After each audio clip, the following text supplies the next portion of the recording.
पहली बार हम लोग फेसबुक पे मिले. It is an era of social media.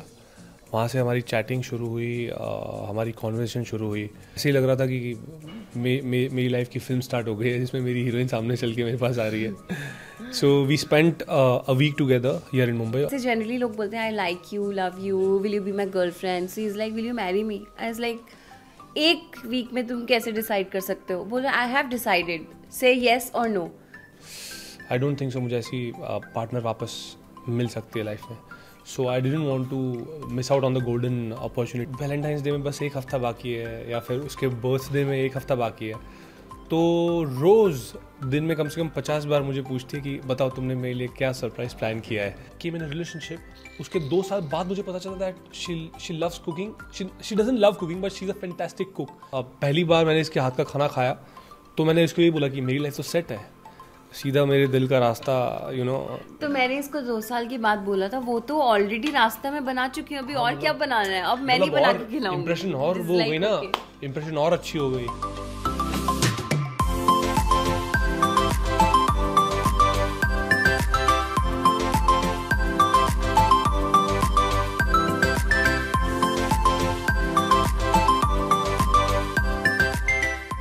Valentine का मौका है. वैलेंटाइन में हमारे साथ है one of the most lovely couples, Sanjay और पूनम. आप दोनों का बहुत बहुत स्वागत है इंडिया टीवी में. Thank you so much. Valentine का मौका है और like the lovely couples, one of the lovely couples we know industry में, आपको हमेशा इतने समय से साथ में देख रहे हैं. तो लाइक ये साल कैसे स्पेशल होना है? पिछला साल तो काफ़ी उतार चढ़ा भरा रहा, ये साल कैसे स्पेशल होने वाला है? पिछला साल भी it was a blessing in disguise, क्योंकि हम लोग साथ में ही थे. Because as actors you know, कभी कभी मैं बहुत बिजी होता हूँ, कभी कभी पूनम बहुत बिजी होती है. तो हमें मेरा पैकअप होता है, उसके बाद हम टाइम स्पेंड करते हैं. उसका पैकअप होता है, तब हमें टाइम स्पेंड करने का मौका मिलता है. So last year I said it was a blessing in disguise because कोई काम ही नहीं कर रहा था. सो एक साथ यू नो फैमिली के साथ हम लोग थे एंड काफ़ी टाइम मिल गया, एक साथ स्पेंड करने का टाइम मिल गया. So it was very special last year also, and this year is also going to be very special because हम दोनों को सरप्राइजेस बहुत पसंद है. हालांकि पूनम जो है वो सरप्राइज रखने नहीं देती है मुझे कुछ भी. प्लीज यार, मैं रखने देती हूँ. मतलब जैसे उसको पता चलता है कि यू नो वैलेंटाइंस डे में बस एक हफ़्ता बाकी है या फिर उसके बर्थडे में एक हफ़्ता बाकी है, तो रोज़ दिन में कम से कम 50 बार मुझे पूछती है कि बताओ तुमने मेरे लिए क्या सरप्राइज प्लान किया है.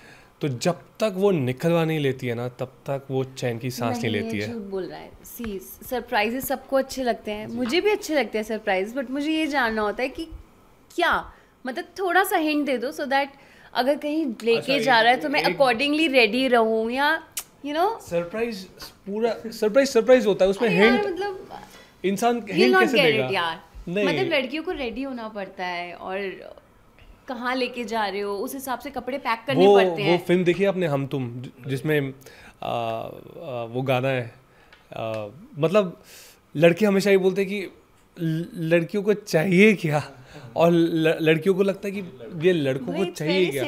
सो आई थिंक आप एक बात बताइए, अगर आपको किसी को सरप्राइज देना हो तो आप हिंट दोगे, नहीं दोगे? सो कैसे दोगे? 1 सेकेंड. अगर किसी को सरप्राइज रखना हो और सरप्राइज देना हो, नहीं बताना हो, तो वो कुछ भी करता है. मुझे अगर इसको सरप्राइज देना होता है तो मैं दे देती हूँ.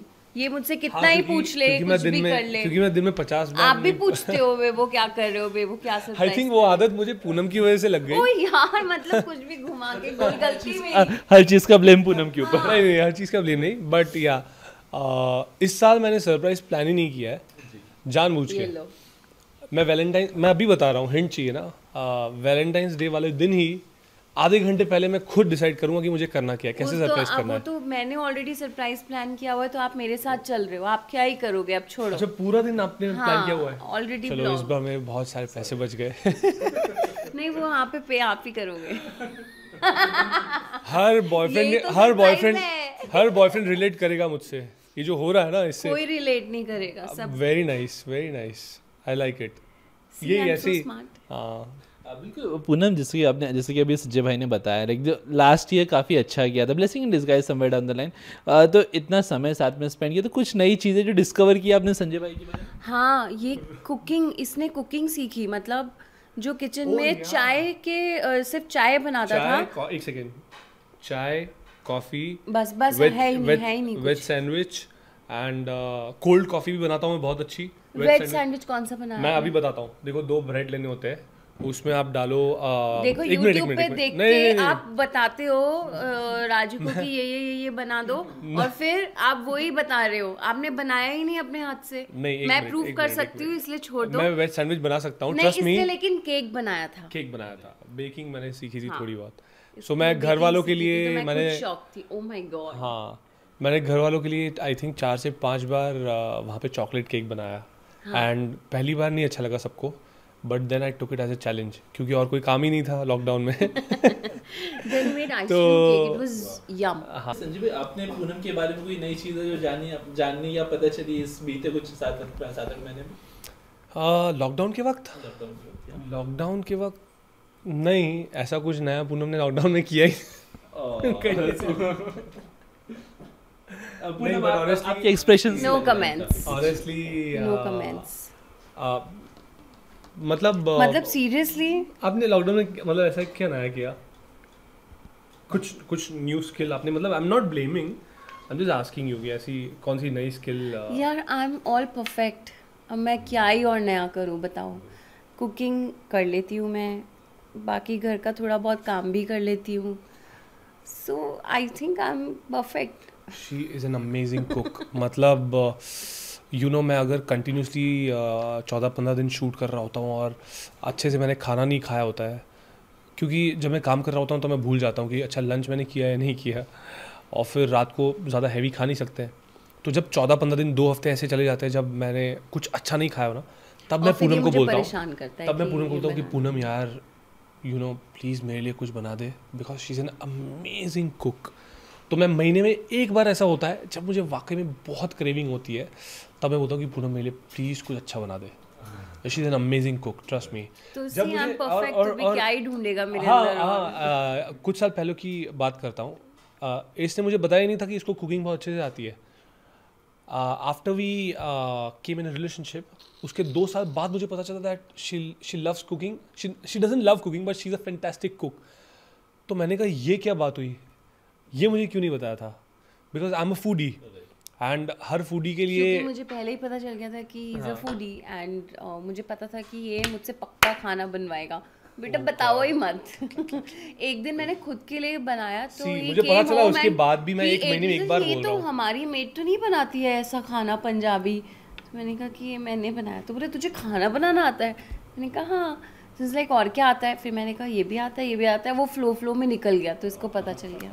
नहीं बट मुझे पता चला उसके बाद भी मैं महीने में एक बार वो भी जैसे जैसे करके बोलता हूँ। सच बोलो। वो तो अभी आप नहीं बोलते। अब नहीं, पहले से महीने में एक बार हार्डली बोलता हूँ कि मुझे प्लीज़ कुछ बना के दे यार। But I think all the foodies मुझे कम से कम 15 बार बोलता है ये महीने में। हाँ, exaggerate. All the foodies would relate to this कि the first requirement that you want in a partner as a foodie is he or she should be a good cook. So lucky. शायद कहीं ना कहीं जो एक मुहावरा कहावत भी है कि आदमी के दिल का राज उसके पेट से हो। यही लाइन मैंने बोली थी जैसे ही पहली बार मैंने इसके हाथ का खाना खाया, तो मैंने इसको यही बोला कि मेरी लाइफ तो सेट है, सीधा मेरे दिल का रास्ता तो मैंने इसको 2 साल के बाद बोला था, वो तो ऑलरेडी रास्ता में बना चुकी हूँ, अभी और क्या बनाना है? अब मैं नहीं बना के खिलाऊंगी। इंप्रेशन और वो हो गई ना, इंप्रेशन और अच्छी हो गई। अच्छा चलिए, लाइक अब जबकि आप लोग साथ में हैं, बट बहुत कम लोगों को पता है कि आप लोग कैसे साथ में आए, क्या कुछ हुआ, तो उस बारे में थोड़ा सा like how was the first time जब आप मिले और फिर जब साथ में आए, डिसाइडेड कि this is the one I want to be with? Okay, पहली बार हम लोग फेसबुक पे मिले। It is an era of social media. वहाँ से हमारी चैटिंग शुरू हुई, हमारी कॉन्वर्सेशन शुरू हुई।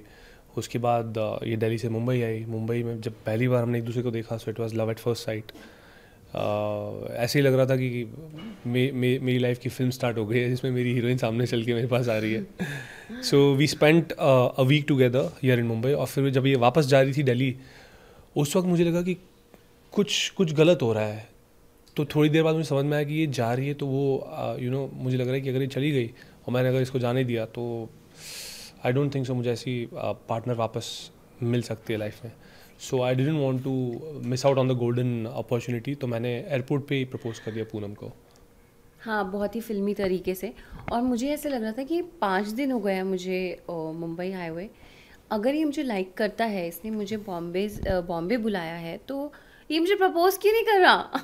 मैं बहुत परेशान हो रही थी।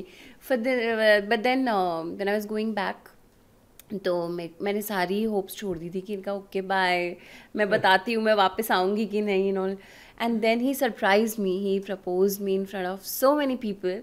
आई was kind of embarrassed also, but I was happy also कि लोग बोलते हैं कि प्रपोज जब भी करते हैं, तो आपने भी अगर किसी को प्रपोज किया होगा तो ऐसे जनरली लोग बोलते हैं I like you, love you, will you be my girl friend. So is like will you marry me? I is like एक वीक में तुम कैसे डिसाइड कर सकते हो? बोला आई हैव डिसाइडेड, से येस और no. So I was like, okay, I'll give you an answer. Let me just go inside because everybody was watching us. So I went inside and then after like 15-20 minutes, I sent him a message that yes, okay, I'm I ready. was waiting outside the airport.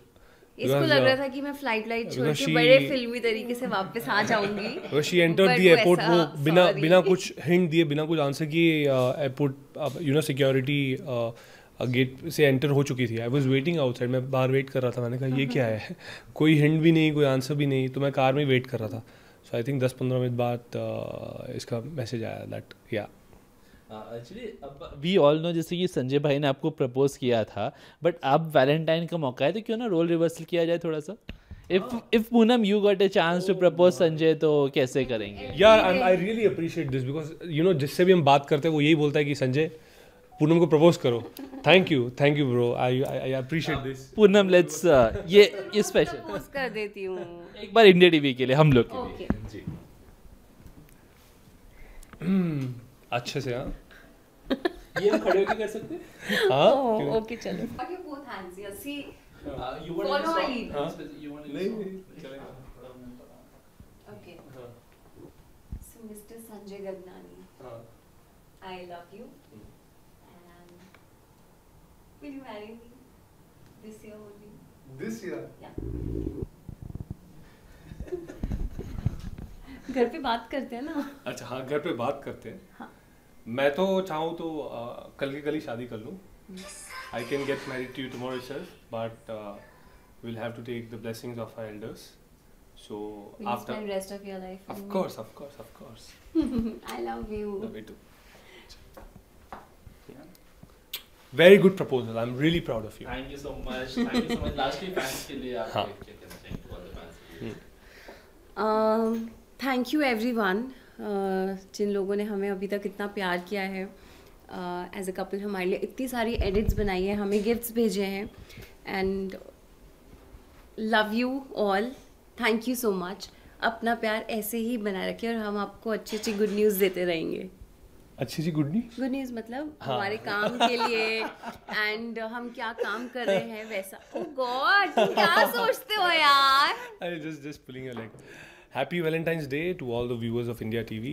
Spread love, spread positivity, and Valentine's Day एक opportunity है to express your love, not just for your boyfriend, for your girlfriend, for your lover, for your husband, for your wife, but anyone and everyone in the world whom you love. इसके अलावा जिन लोगों को आप नहीं भी जानते हो उनको भी आप प्यार एक्सप्रेस कर सकते हो किसी की मदद करके, और बहुत सारे तरीके हैं। तो अगर आपके अंदर प्यार भरा हुआ है उसे एक्सप्रेस करिए, और अगर आपको प्यार चाहिए तो प्यार छीन के मांग के ले लो। Happy Valentine's day. Happy Valentine's Day everyone. Thank you so much. Thank you.